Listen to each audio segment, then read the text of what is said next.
들어가겠습니다. 일단은 조세로 갈 텐데요. 아까도 말씀드렸지만은 16-12였다는 전체적인 이 뼈를 이제 줄기를 찾아서 전체적으로 보는 게 좋거든요. 왜냐하면 이제 토지 같은 건 토지 선매전도 같은 경우는 공법에서 배우시거든요. 그래서 조세도 마찬가지입니다. 양도소세 같은 경우도 이제 배우시기 때문에 제가 이제 학계론에 대한 전반적인 그 조세에 대한 건 어떤 건지 이걸 이제 말씀을 드리면, 먼저 여러분들이 조세의 목적은 그 밑에 가시면은 네 번째 줄 한번 비춰보세요. 절세라는 게 있거든요. 절세. 우리가 학교론에 나왔었는데, 이 절세란 세법이 인정하는 범위 내에서 합법적으로 세금을 줄이는 거예요. 절세는. 근데 뭐가 나왔었냐면, 탈세는 불법입니다. 고의로 사실을 왜곡하는 불법적 강물을 동원하기 때문에 세금 부담을 줄이려는 행위가 뜻하고, 우리가 수익 금액 누락, 뭐 허위 계약서 작성 등이 바로 탈세 행위가 되고요. 근데 조세회피에다가 동그라미 칠래요? 조세회피는 탈세는 아니에요. 이게 불법. 우리가 불법적인 게 아니고, 조세회피는 납세자가 주어진 조세제도 하에서 조세 부담을 줄이기 위해서 법에서 인정하는 법인의 행위를 바꾸는 제도지, 요게 불법적이지 아니다고 나왔었거든요. 그죠? 요거는 학문적인 접근입니다. 그죠? 그래서 제가 다시 얘기할게요. 절세는 합법적이고 탈세는 불법적이나 조세회피는 불법이에요? 불법은 아니에요. 아니죠. 그래서 우리가 사회적 비난을 받지만은 이 조세제도 하에서 조세 부담을 줄이기 때문에 법이 범위 내에서 행위를 바꾸거든요. 그래서 조세회피는 합법적인 거지만 좀 우리가 비난을 받기도 하다. 이렇게 해서 보시기 바라고요. 조세의 기능은 파생적 기능만 보세요. 거기 보시면은 소득재분배 동그라미 쳐보세요. 조세의 기능에 소득재분배. 그러니까 소득재분배라는 것은 재분배시킨다는 게 우리가 중요한데, 우리가 여러분들 그 상속세나 증여세 같은 거 들으셨잖아요. 그러면 세금을 없는 사람한테 걷어야 돼요? 있는 사람한테 걷어야 돼요? 걷어서 없는 사람을 배분해주는 역할을 하거든요. 그죠? 그래서 소득재분배 역할을 한다는 자체가 중요하고, 그 다음에 자원배분이라는 거는 부동산의 자원배분. 자원배분은 뭐냐면, 어떻을까? 우리가 저소득층들은 주택 사기가 쉬워요? 어려워요? 그러면 이 사람들한테 세제상 특혜를 주겠죠. 주거 공간이 배분돼서 부동산이 또 자연적으로 배분될 수 있는 역할을 할 수 있다는 거죠. 특히 자원 배분은 조세를 통해서 토지용을 규제하거나 촉진함으로써 자원 배분의 효과를 기대할 수 있다고 나왔었거든요. 그래서 공공부문뿐 아니라 사적부문에도 그 기능이 있다. 요 정도만 보세요. 그 다음에 그러니까 요번 과정에서는 그거만 이제 봤고요. 다음 과정에서 그걸 빼고 이제 제가 강의를 할 겁니다. 넘겨볼게요.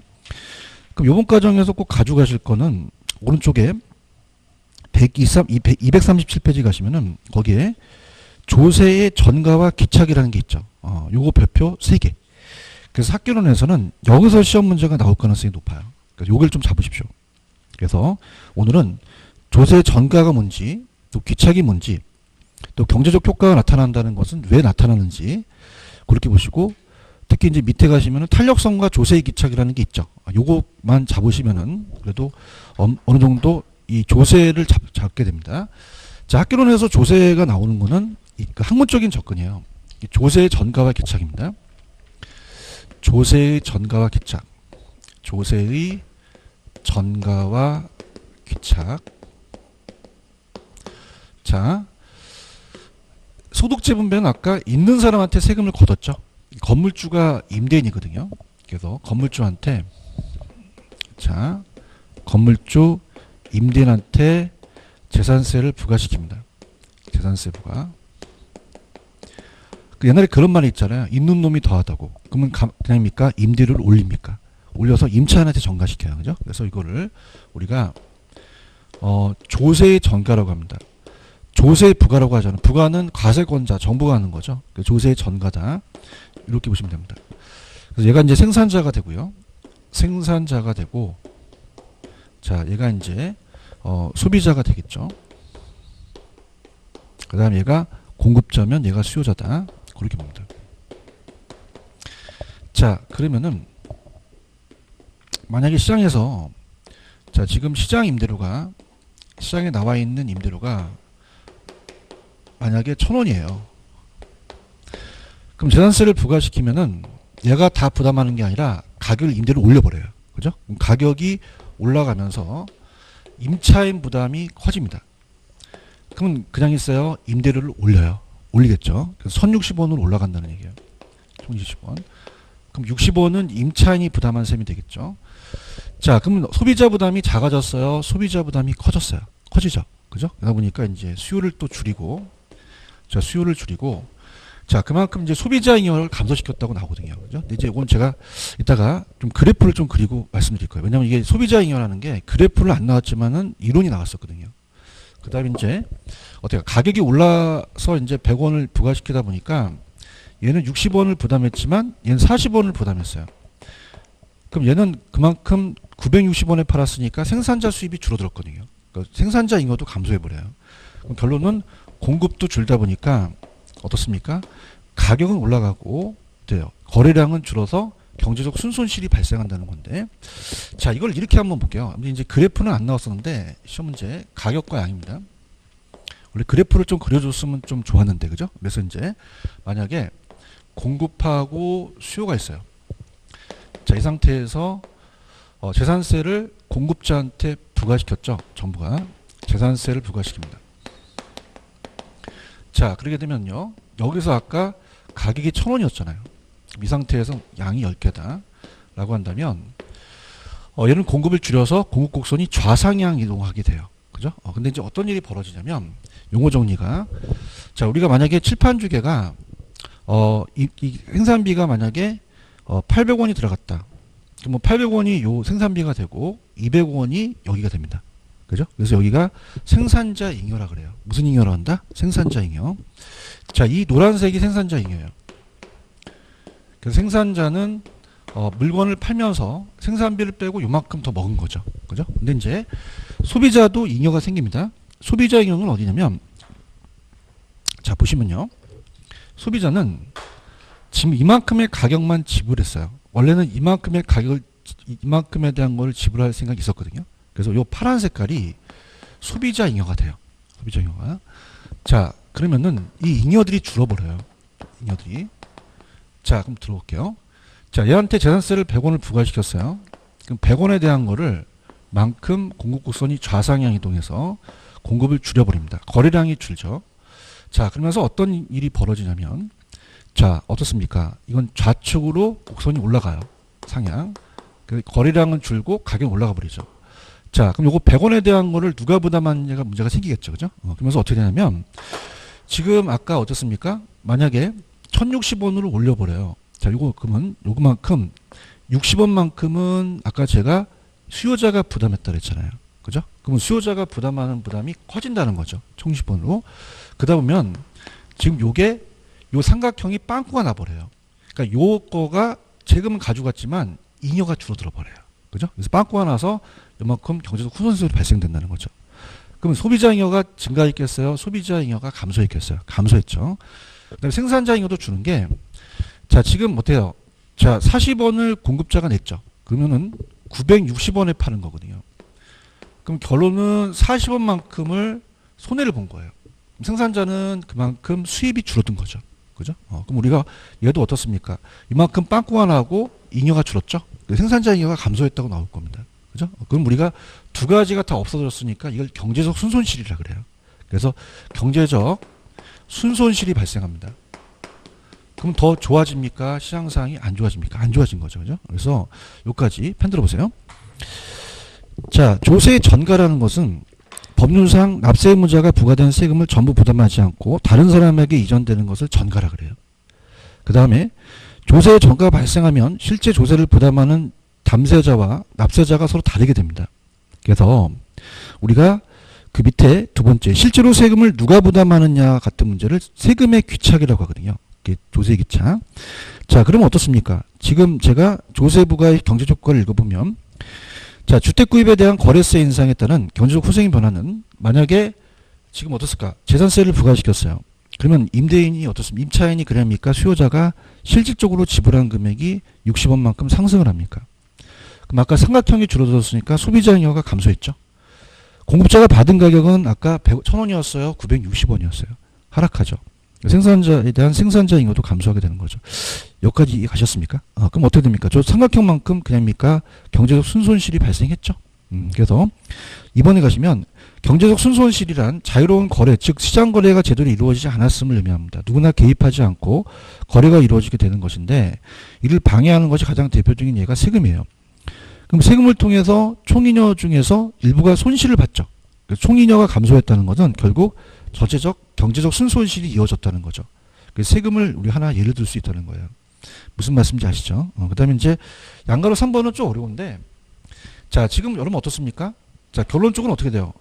공급하고 수요가 줄어서 빵꾸가 난 거잖아요. 그죠? 그럼 요게, 수요가 불변일 때 공급 입장에서는요, 더 우리가 탄력적일수록 더 반응을 하거든요. 그래서 탄력적일수록 어떻게 돼요? 우리가 더 이 순손실은 커집니다. 수요 곡선이 변화가 없을 때. 그래서 세금 부과에 의한 경제적 순손실은 공급이 탄력적일수록 더 커진다는 얘기예요. 찾았습니까? 그러니까 이런 얘기예요. 제가 경제학에서 강의를 할 때 보통 1등에서 100등까지 있다면, 자, 1등에서 3등 떨어진 갑돌이하고 97등에서 100등 떨어진 을돌이는 저 차이가 있어요. 그죠? 그럼 갑돌이는 어떻게 됩니까? 굉장히 탄력적이어서 얘는 자살할 수도 있는데 얘는 그냥 놀러 가요. 나이트클럽 가요. 그죠? 그럼 얘가 탄력적이고 얘는 비탄력적이거든요. 그죠? 그럼 탄력적인 애가 어떻습니까? 더 손실이 오는다는 거죠. 그래서 탄력적일수록 손실은 더 커진다는 겁니다. 그래서 수요가 변화가 없을 때 세금부에 의한 경제적 순손실은 공급자가 탄력적일수록 더 커진다는 얘기죠. 이렇게 보시면 됩니다. 그래서 빵꾸가 난 게 더 빵꾸가 날 수 있다는 거죠. 자, 그러면 탄력성과 조세에 대한 기착 요거 발표 주십시오. 자, 요게 이제 제가 여러분들한테 탄력성에 따라 틀려져요. 탄력성에 따라서 탄력적은 선택의 폭이 넓어지니까 유리하고요. 비탄력적은 불리하거든요. 그래서 이걸 갖고 이제 보는데 들어가겠습니다. 자, 우리가 이제 상대편의 탄력성에 따라 달라지는데요. 들어보도록 하죠. 자, 그래서 이제 탄력성에 따라서 달라져요. 그래서 수요의 가격 탄력성은 예전에 제가 대체제라는 거 기억나시죠, 그죠? 그래서 이제 대체제의 유무에 따라서 달라지거든요. 자, 그럼 가겠습니다. 자, 우리가 선진국 같은 경우는요. 아까 제가 공공주택을 많이 만드는 게 좋다 그랬잖아요. 임차인의 탄력성이 좋아서 탄력적인 선택폭이 높습니다. 그래서 선진국은 주택 보급률이 100%를 초과하기 때문에 주택이 많아요. 공공주택을 많이 만들죠. 그러면 수요자들이 갈 데가 많아집니다. 선택의 폭이 넓어져요. 그죠? 그래서 굉장히 유리하게 되거든요. 수요자가. 그래서 수요자가 탄력적이어서 유리하게 됩니다. 탄력적이어서 유리하게 돼서 우리가 공급자가 조금이라도 재산세를 전가시키면 얘는 이동을 해버리거든요. 그죠? 그러면 어때요? 임대인이 막아서 너 조세 부담을 좀 작게 해줄게 이렇게 해서 부담이 작아질 수밖에 없는데, 후진국은 주택이 많아요. 주택이 부족해요. 부족하죠. 갈 데가 없죠. 그래서 비탄력적이에요. 후진국은 굉장히 이 대체제가 없기 때문에 선택의 폭이 좋습니다. 그래서 그러면 탄력적일까요? 좀 비탄력적일까요? 비탄력적이어서 불리하거든요. 그죠? 불리해서 얘는 나간다 그러니까 나가니까 집이 없어요. 다시 들어가서 저한테 다 부담 시켜주세요. 조세 부담이 커지거든요. 그래서 우리가 자 이렇게 봅니다. 자, 재밌게 갈게요. 자, 좀 강의를 재밌게 좀 가겠습니다. 자, 이게 전깃줄이에요. 참새가 이렇게 있죠. 제가 그림을 못 그려서 얘는 참새고 얘는 사람입니다. 사람. 그래서 우리가 A 참새와 B 참새가 있다. 수요자 참새와 공급자 참새가 있다라고 한다면, 만약에 생각해 보세요, 여러분들. 얘가 탄력적일 때는 불리했어요. 탄력적이 유리했어요. 유리하고 비탄력적이 불리하죠. 그럼 무슨 말이냐? 수요자가 유리하고요. 수요자가 유리한 입장이 되고 공급자가 불리한 입장이 된다는 거죠. 그러면 얘의 부담은 작아집니다. 조세 부담이 작아지겠고요. 얘 조세 부담이 커져요. 그죠? 그러면 재밌게, 자, 어떻습니까? 제가 정부라면 조세를 부과시킨 거는 정부잖아요. 그죠? 제가 가세권자라면, 자, 얘네들한테 총구를 겨뤄요. 재산세가 탄환입니다. 그래서 제가 총을 탁 쏘니까 탄력적은 그냥요, 반응이 빨라요. 빠르죠? 그럼 날아가는 속도가 빠르니까 많이 맞겠어요? 좀 적게 맞겠어요? 적게 맞고, 비탄력적은 그냥입니까? 좀 둔합니까? 그죠? 그럼 날아가는 속도가 느리죠? 그럼, 자, 어떻습니까? 자, 적게 맞는다? 더 많이 맞는다? 많이 부담하겠죠? 그죠? 그럼 재밌게, 완전 탄력적은 그냥 유리해요? 완전히 유리해요? 그죠? 그럼 얘는 전액 부담하지 않습니다. 그래서 상대편이 전액 부담해버려요. 그죠? 그럼 얘가 완전 비탈락적은 그냥 분리해요? 완전히 분리해요? 완전히 분리하죠. 그래서 얘가 전액 부담하지 않고요. 얘가 전액 부담하죠. 자, 그럼 어떻게 하죠? 남들이 봤을 때 탄력적은 제가 총을 차닥 쏘니까 벌써 완전히 반응하니까 그냥 있어요. 날아갔어요. 하나도 안 맞죠. 근데 얘는 완전 비탈력적이니까 둔하죠. 그죠? 그러면 날아가요. 이 총구를 쳐다보고 있어요. 그러니까 이렇게 해요. 그럼 그냥 해요. 굉장히 반응이 없어요. 그죠? 그래서 제가 총을 당기니까 피가 질질 흘리면서 내가 다 맞았구나 이렇게 하죠. 그죠? 그러니까 탄력적은 유리하고 비탄력적은 분리로 가시면 돼요. 가볼게요. 자, 3번으로 갑니다. 자, 처음이니까 하나씩 천천히 가볼게요. 탄력성과 조세 기착, 세금의 기착 문제는 수요급의 상대적의 뭐에 따라 달라진다 그랬죠? 탄력성입니다. 그래서 세금의 부과는 공급자에게 부과하든 수요자 부과하든 수요자 공급이 완전 비탄력적이 아닌 한 어느 일반 부담으로 기착되진 않아요. 정도의 차이는 있으나 결국 쌍방이 기착합니다. 양거로 2번 별표. 자, 동그라미 쳐보세요. 자, 우리가 만약에 수요가 탄력적이라면 자, 우리가 어떻습니까? 그냥 1번으로 갈게요. 이게 두 가지가 다 있기 때문에 헷갈려요. 밑에 1번. 수요가 탄력적에다가 유리라고 적으세요. 그럼 소비자 부담이 작아지고요. 수요가 비탄력적에다가 분리라고 적으세요. 그럼 수요가 유리합니까? 불리합니까? 불리하니까 소비자 부담이 커지겠죠? 넘겨볼게요.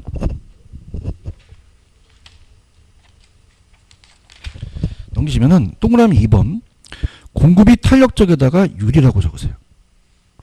그럼 공급이 유리하니까 생산자 부담이 작아진다는 얘기예요. 그 다음에 공급이 비탄력적인 거는 분리라고 적으세요. 그럼 공급이 불리하니까 생산자 부담이 커지겠죠. 이거 이해가시겠습니까? 그 다음에 밑에 가시면 일반 기착 수요가 완탈은 수요가 완전히 유리합니다. 공급자가 전부 부담하고요. 수요가 완비면 수요가 완전히 분리해요.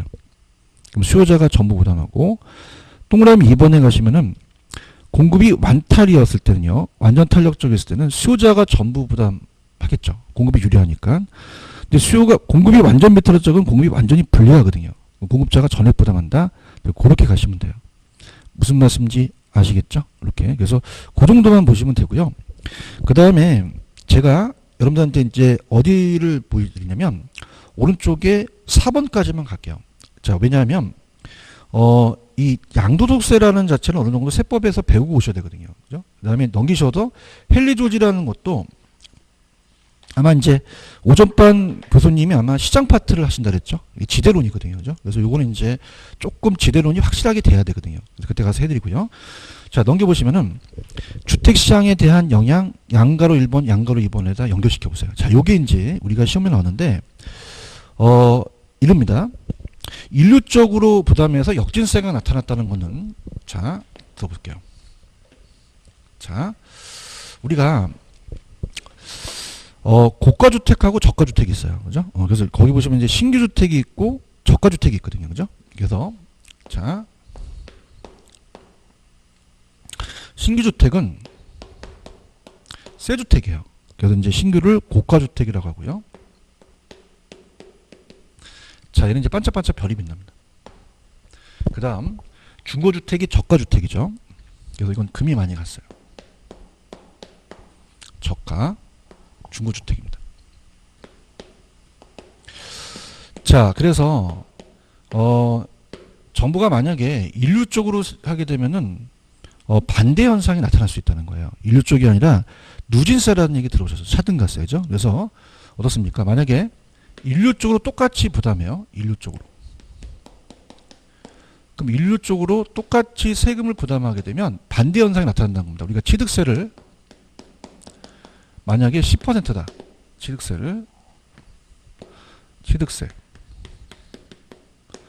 10%라고 한다면 우리가 이제 얘가 만약에 5억이고 얘가 1억이다. 자, 그러면 이제 공급자하고 수요자가 있는데 당연히 이제 수요자한테 세금을 걷겠죠. 수요자. 자, 공급자하고 수요자가 있다. 자, 근데 이게 여러분들 좀 탄력성을 배우셔야 됩니다. 그죠? 뭐냐면 신규주택은 아직 지었어요? 아직 안 지었어요? 그럼 생산하기 어렵죠. 공급자가 굉장히 비탄력적이에요. 그죠? 근데 중고주택은 저가주택의 중고주택은 조금만 개조선하게 되면 금방 또 업그레이드 할 수 있잖아요. 그죠? 그래서 얘가 탄력적입니다. 그럼 얘는 비탄력적이니까 불리하고요. 얘는 유리합니다. 그럼 여기서 수요자가 고소득층이에요. 여기 수요자는 저소득층이거든요. 그러면 탄력성은 반대인 게 고소득층은 소득이 많기 때문에 주택 구입 능력이 높습니다. 그래서 얼마든지 반응할 수가 있거든요. 그죠? 그래서 얘가 탄력적이고요. 얘는 소득이 낮기 때문에 좀 반응을 못해서 비탄력적인 반대 현상이거든요. 그죠? 그럼 얘가 유리하고 얘는 불리해져요. 그죠? 그래서 실질적으로 자, 인류 쪽으로 부담하게 되면 역진세라는 게 나왔지 탄력성은 안 나왔었거든요. 그죠? 그럼 자, 생각해 보세요. 자, 보게 되면은 자, 지금 얘가 탄력적이고 얘가 비탄력적이면은 요 조세 부담이 커집니다. 그래서 얘가 굉장히 많이 전가시켜 버려요. 그죠? 그래서 자, 5억에 10%면 5천만 원을 정부가 세금을 얘한테 부과시키잖아요. 자, 그러면 그럽니까? 수요자가 더 유리합니까?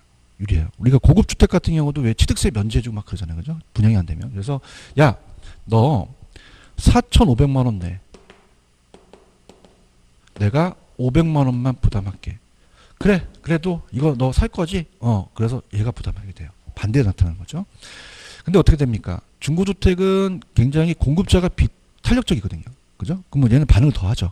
그래서 얘가 얘한테 전가를 못 시켜버려요. 그죠? 그러다 보니까 1억에서 1,000만 원을 정부가 어떻습니까? 자체적으로 얘한테 부과하더라도 얘는 전가 부분이 얘한테 못 전가시켜요.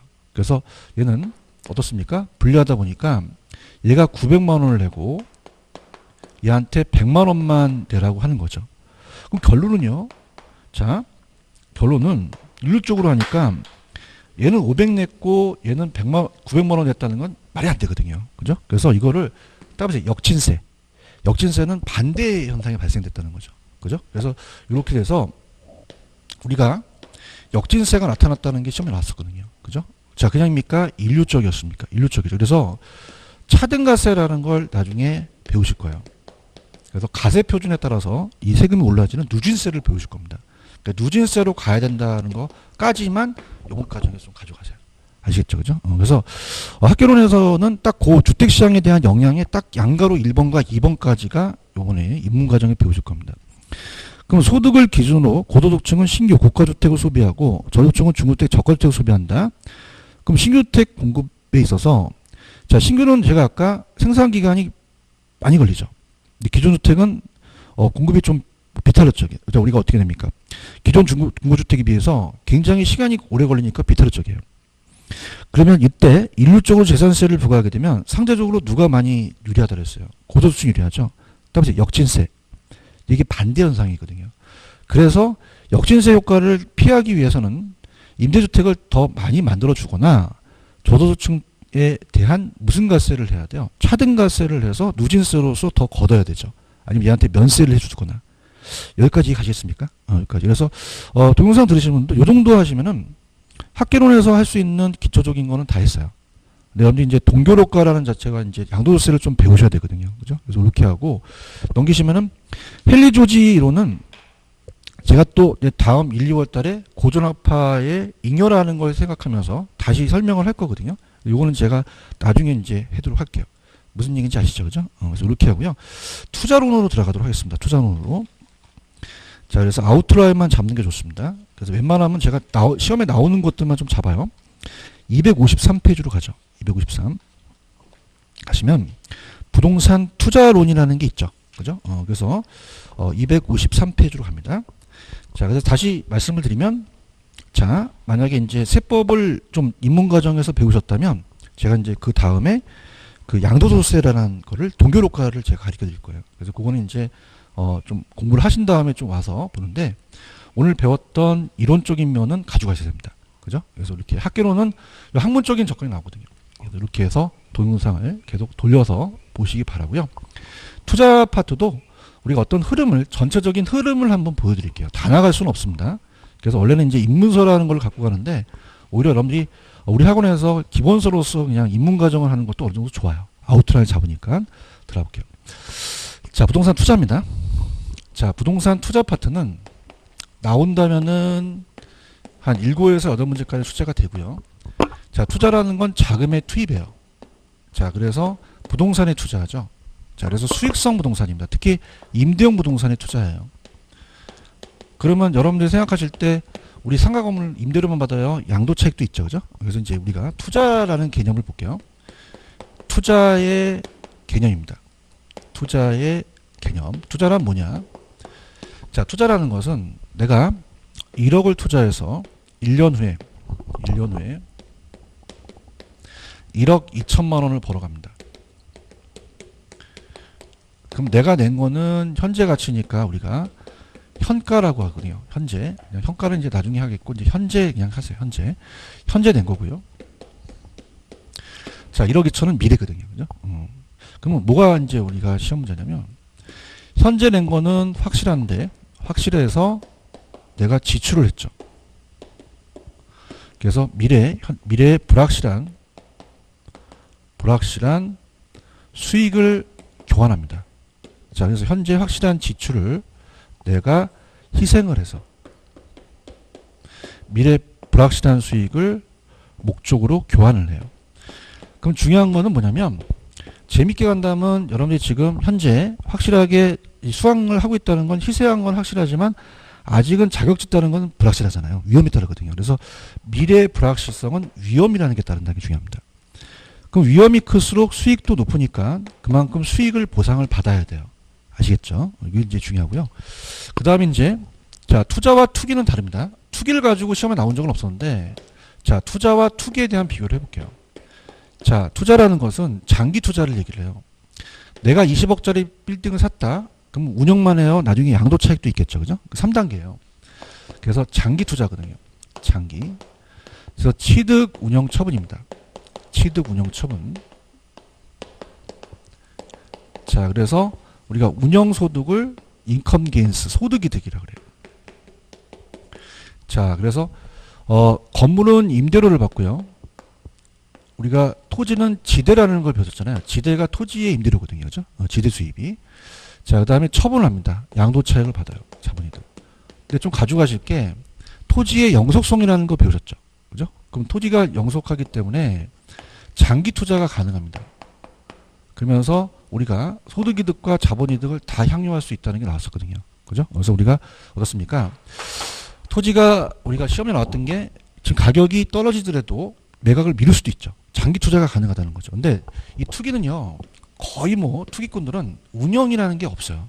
그죠? 그래서 2단계로서 취득하면서 양도 차익을 목적으로 갑니다. 이렇게. 이 정도만 우리가 보시기 바랍니다. 그래서 펜을 들어보세요. 펜 들어보시면, 자, 갑니다. 253페이지로 가시면 거기 밑에 투자라는 개념이라는 게 있죠. 그래서 양걸 1번에 우리가 어떻습니까? 두 번째 보시면은 투자란 미래의 현금 수익과 현재의 현금 지출을 교환하는 행위라고 되어 있죠.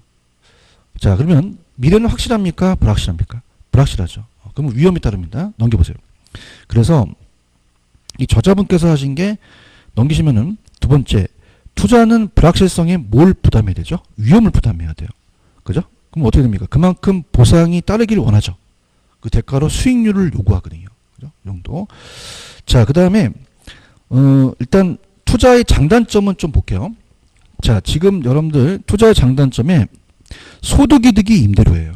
소득이득이. 그래서 이 소득이득은 내가 생산활동을 통한다는 건 임대료를 받거든요. 그래서 땅은 지대를 받고 건물을 임대료 받죠. 근데 자본이득은 그냥입니까? 아까 제가 양도차익입니까? 이건 처분시 받는 거죠. 그죠? 그래서 처분시에 받고요. 자, 그런데 잠깐 여러분들이 넘기시면은 페이지 257페이지 가시면 257페이지 가시면 거기에 중간에 투기라는 단어가 있나요?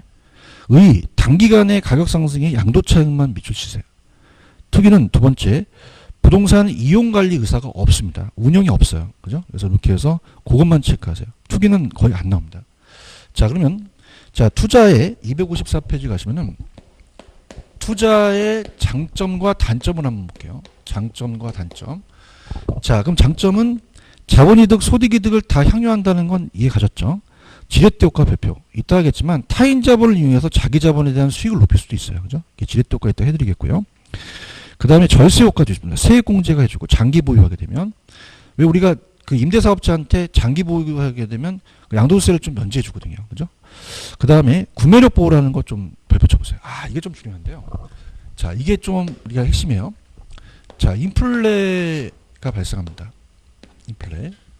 그럼 인플레에 따라서 인플레가 이제 높아지게 되면 인플레이션이 발생하게 되면 물가가 상승해요. 물가가 상승하면 화폐 가치가 떨어집니다. 화폐 가치가. 그래서 구매력도 손실될 수 있죠. 구매력. 자, 예를 들어서 자, 지금 갑이라는 사람이 지금 1,000원을 가지고 구매하려고 합니다. 이게 구매력이거든요. 구매력. 구매할 수 있는 능력, 유효수를 얘기하거든요. 그죠? 근데 예전에 100원에서 10개를 사려고 했으면 가격이 상승해버려요. 물가가. 그럼 200원으로 올라지면 어떻게 될까요? 5개밖에 못 사요. 그죠? 그러면 그럽니까? 화폐 가치가 떨어집니까? 떨어지고 물건의 구매력이 떨어진다는 거죠. 그런가요? 근데 장점은 뭐냐면 부동산에 투자하면 장점이 있다는 거예요. 자, 일돌이가 자, 부동산은 실물자산이라고 하거든요. 실물자산.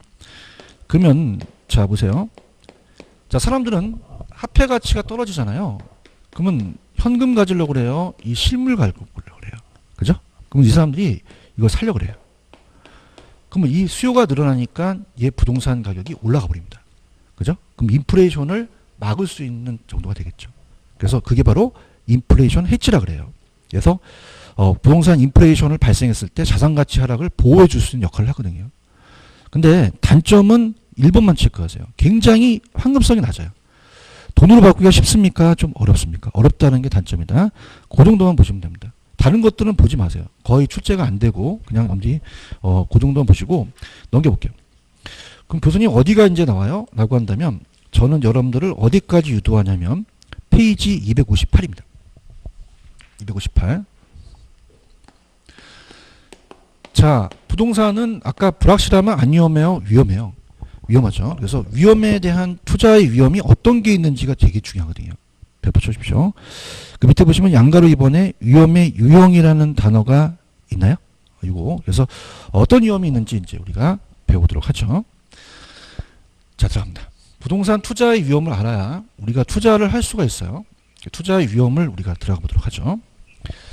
자, 그러면은 부동산 투자의 위험입니다.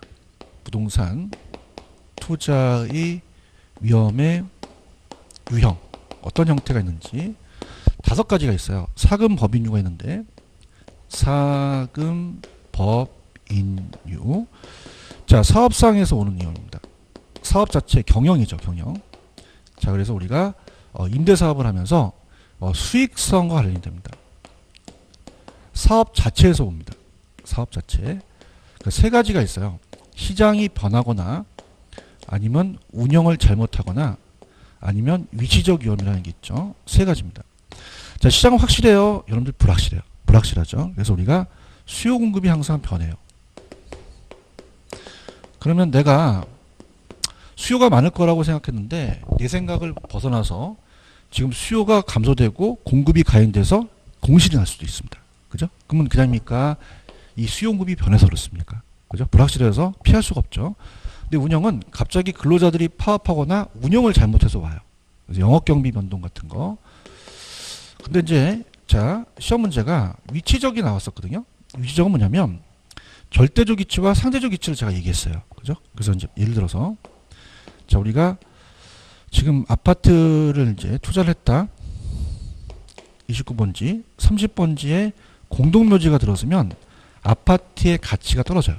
근데 제가 절대적 위치는 안 바뀝니다.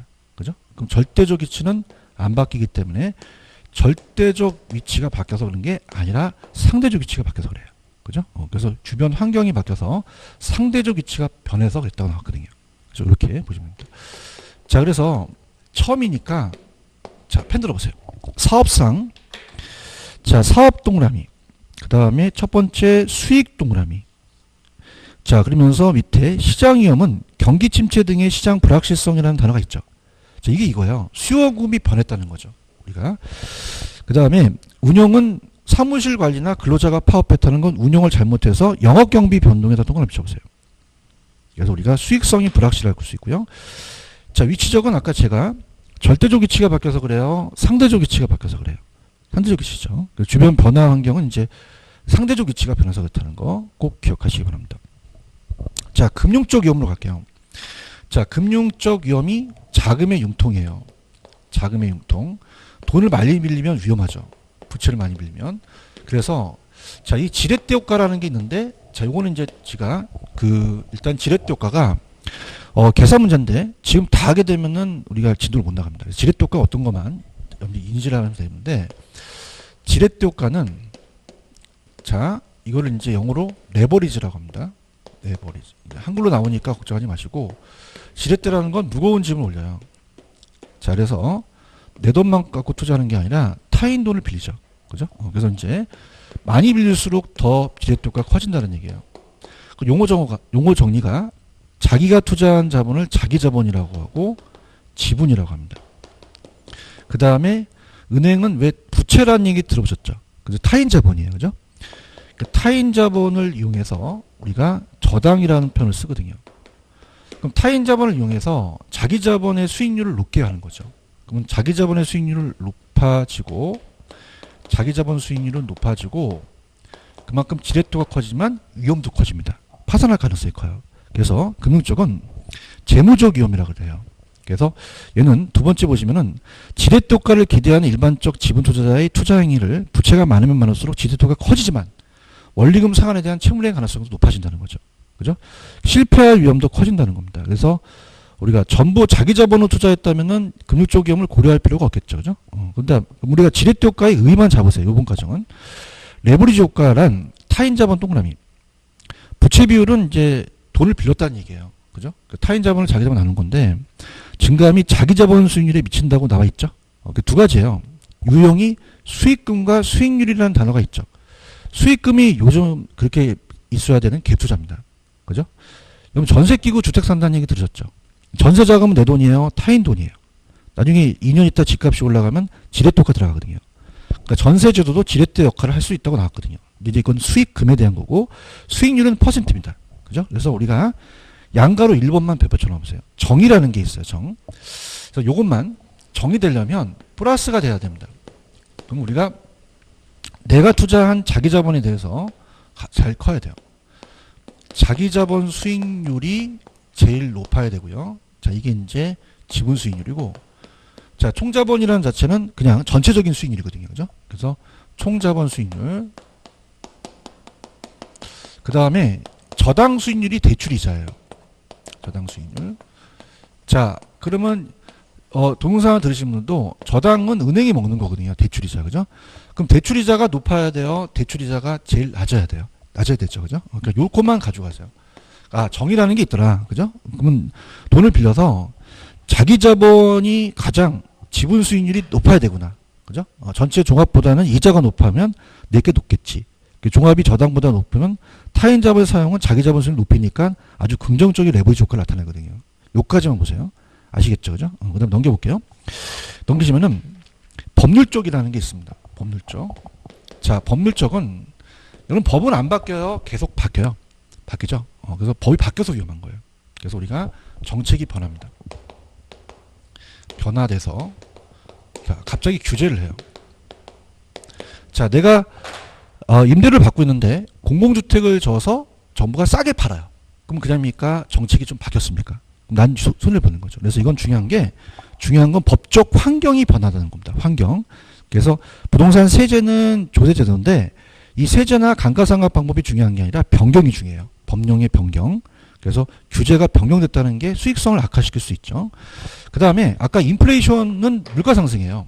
자, 아까 여러분들 인플레이션에 대한 인플레 위험은 자, 물가가 상승하면 그냥입니까? 화폐 가치는 떨어집니까? 떨어지죠. 그죠? 그래서 어떻게 돼요? 내가 100만 원 받고 있다면은 그걸 어떻게 됩니까? 그만큼 내가 임대료를 적게 받고 있는 거잖아요. 그래서 우리가 투자 시점 이후에 임대 수익이 크게 늘지 않는 상황에서 예상치 못한 인플레이션이 발생되면 내 투자 수익률을 상대적으로 하락시키거든요. 그래서 인플레이션 위험이 발생합니다. 그래서 수익률이 저하될 수도 있다는 거죠. 그래서 구매력 위험이라고 하거든요. 그래서 따라서 여기다가 동그라미 쳐보세요. 아직 나가긴 좀 그런데, 자, 요게 이제 많이 뜹니다. 자, 지금 하기엔 좀 그렇지만 우리가 많이 또 맞추려면 들어가야 되는데요.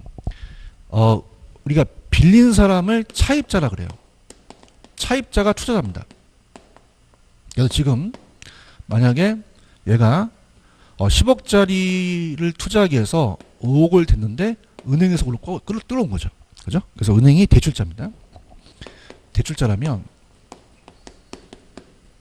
자, 지금 얘가 상환을 하면서 100만 원을 내고 있어요. 5억에 대해서. 자, 그럼 어떻습니까? 지금 이 5억을 이제 끌어오면서 100만 원을 내게 되면 이 화폐 가치가 떨어지잖아요. 그럼 더 받아야 되잖아요. 그래서 은행은 인플레에 따라서 고정금리보다는 변동금리를 원합니다. 그죠? 그럼 변동을 하게 되면 어떻습니까? 그때 얘는 받을 수 있는 이자를 높일 수도 있잖아요. 그죠? 그래서 별표 치세요. 이게 제일 잘 나옵니다. 자, 얘는 장래에 인플레이션이 예상되면 대출자는 아까 고정이자 대신 무슨 이자를 선호한다고요? 변동이죠. 그죠? 그래서 이게 대출자가 전가시키는 거예요. 차입자 투자자한테. 그죠? 그래서 요게 잘 나옵니다. 그 다음에 유동성 위험입니다. 유동성이라는 거 동그라미. 자, 유동성이라는 성질은 어떤 자산을 현금화시키는 유동성이에요. 그러면 보세요. 예금하고 주식은요, 수익성은 낮지만 그럽니까? 현금화가 가능합니까? 가능해요. 그죠? 근데 우리가 부동산 같은 거, 부동산은 현금화가 좀 쉬워요? 어려워요? 유동성이 낮은 거거든요. 그래서 아까 낮은 황금성이라고 그랬잖아요.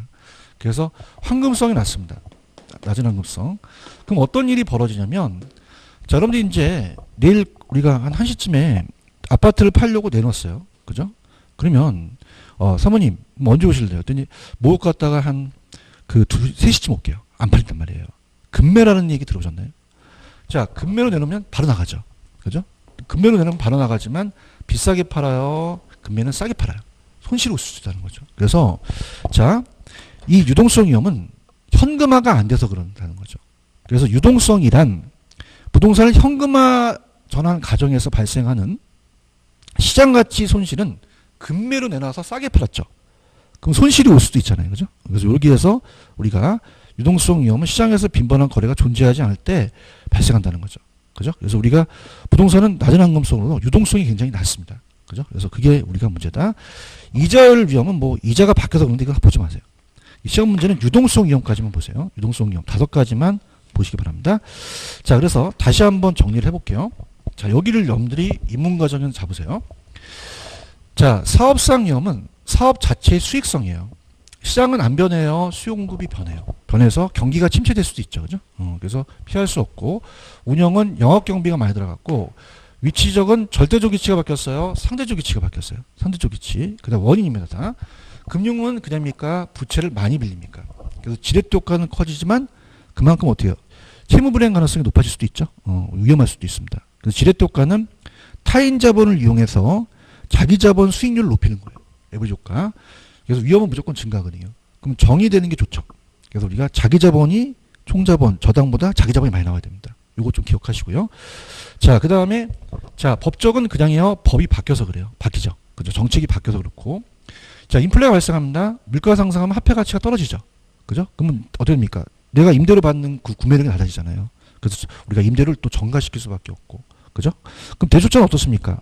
자기도 어떻게 돼요? 이자를 받고 있는 그 원금에 대한 손실이 나타날 수 있잖아요. 그래서 변동이자를 선호한다는 거 꼭 가져가시고요. 자, 부동산은 현금화가 시키기가 쉬워요? 낮은 황금성이에요. 그럼 유동성이 낮죠? 그렇기 때문에 그 유동성 위험을 생기게 됩니다. 그래서 낮은 황금성이라는 거. 그래서 주식보다는 낮은 황금성이라는 게 시험에 나왔었어요. 그죠? 그래서 그렇게 현금화 시키기가 어렵다는 게 가장 큰 위험이라고 볼 수 있죠. 아시겠죠? 그죠? 이렇게. 그래서 그 정도로 우리가 보시면 됩니다. 이해하셨습니까? 그래서 들어볼게요. 내가 투자했는데 미래는 확실합니까? 불확실합니까? 불확실하죠. 왜냐하면 위험이 따라요. 그래서 우리가 사금법인율이라는 5가지를 꼭 숙지하셔서 집에 가서 다시 한번 살펴보시기 바랍니다. 이해하셨죠? 그래서 기본소가 있는데 혹시라도 뒤에 있는 이 저자분의 그 문제들을 좀 풀 수 있는 거는 푸는 것도 괜찮아요. 그래서 제가 1, 2월 달에는 좀 기초적인 거는 뒤에 문제를 좀 풀어드리는 그런 식으로 들어가도록 하겠습니다. 무슨 얘기인지 아시겠죠? 그래서 그렇게 봅니다. 좀 쉬었다가 갈게요. 좀만 쉬세요.